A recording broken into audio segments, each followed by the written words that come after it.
I just left James Ferry Campground, which was really nice for a few days, and decided to stop at High Falls State Park. James Ferry is actually part of or run by High Falls State Park. There's camping here as well, but James Ferry is right on Joliet Lake, which is beautiful and quiet and calm. And I wanted to come here because I've heard about the falls, of course, as long as I've lived in Georgia, but there's so many state parks that I haven't been to. The falls here, they're just north of Macon. They're near Forsyth, Georgia, and they are the highest falls south of Atlanta in Georgia, so that's kind of cool.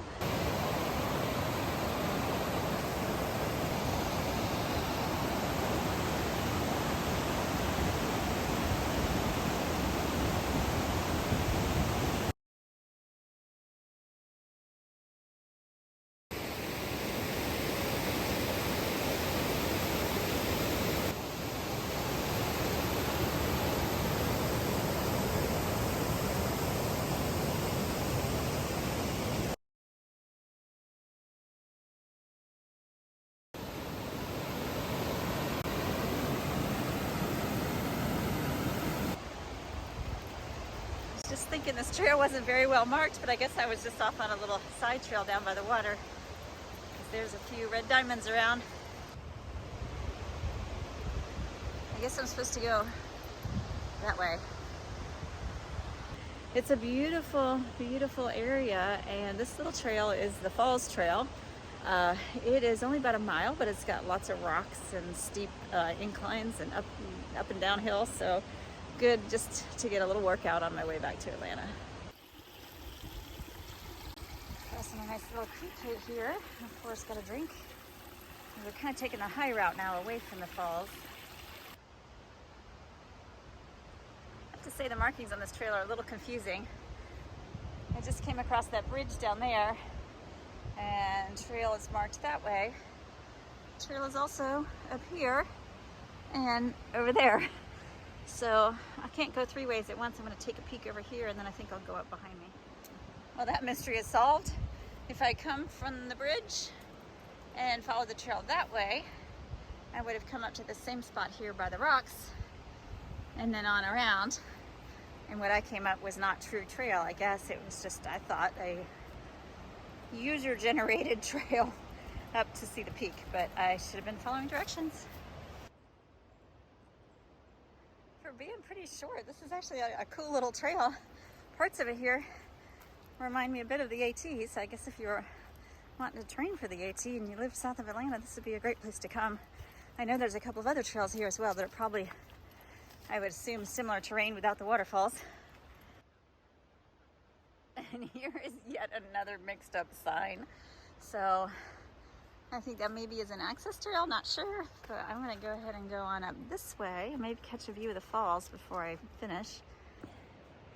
I have seen this trail rated as both moderate and, oh, take it back. I've seen this trail rated as both easy and strenuous. Based on my experience, I'd call it maybe moderate, but it's interesting that the trail ratings depend really less on what the actual terrain is and your viewpoint of the terrain. So it depends on your conditioning, your experience, things like that. So if you've never hiked before, or you're just a not so experienced hiker, you probably find this strenuous. Lots of ups and downs and rocks and rivers and things like that. But if you hike all the time, probably pretty easy for you. We just came around the corner. Forrest stuck his head in there. I don't know what's in there, other than a cigarette butt or two, unfortunately. So I had to tell him no. Well, that's awesome. I just met a couple ladies with backpacks on, and I asked them if they were backpacking this weekend or this week, and they said nope. They are training for the AT. They're going to do a long section. So good luck, ladies. I hope you do well. Well, I have been out. I've been doing some gear testing. Today was the third day in my Arc'teryx Oriole leggings, which sounds kind of funny, but you wear them 3 days in a row just like you do on the trail, and you get an idea how they perform after they've been stretched out and sweated in and all that good stuff. So I'm finding that they're actually kind of hot, which surprised me because they're very, very lightweight leggings. They've got pockets and they're 28 inches long, so they do go fully like past your ankle, which is a little long for me actually. They make them in a 26 inch too, but I got the 28 because I found them on clearance.